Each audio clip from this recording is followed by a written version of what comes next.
Консензус за уставни измени и обединување за клучните прашања побара денеска државниот врв од опозицијата, откако Европската комисија во последниот извештај упати критики за нефункционален парламент и застој во реформите.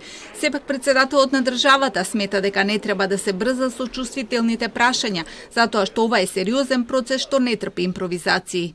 За продолжување на преговорите ќе биде неопходен државен консензус и за уставните измени, кој ќе треба да го направиме повторно во име на европската иднина. Меѓутоа, во тој потфат треба да влеземе плански и без брзање, а тој процес да се одвива онолку време колку што ќе биде потребно за да не отвораме нови рани во ткивото на македонската нација.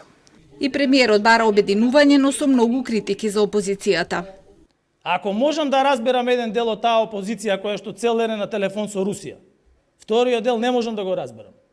И затоа ги повикувам сите во собранието да се обединиме заради иднината на оваа држава.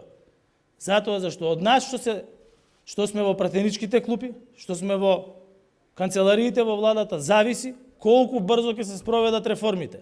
Министерот Османи пак повика на лидерска средба да си подадат рака да ја поделат одговорноста, но и заслугите. Смета дека темата за преговорите со ЕУ треба да биде настрана од дневната политика, посочувајќи на примерот со Хрватска, каде опозицијата била надлежна во собранието за овие процеси, а владата во институциите.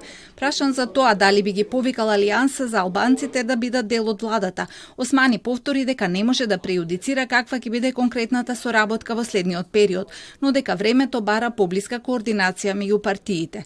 ВМРО ДПМН на пораките одговорија дека за можниот консензус за уставни измени остануваат на веќе познатиот став и тука нема да има никакви промени.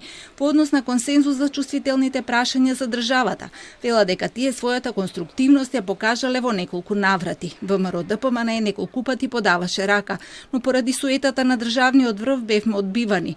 Нашата конструктивност ја покажавме и со одењето на состанок во владата, каде беа дадени контактите кои треба да обезбедат поевтина енергија за граѓаните. Сето ова е замајување на јавноста и дефокусирање од енергетската криза, проблемите во стопанството и отпуштањата, се вели во реакцијата на партијата.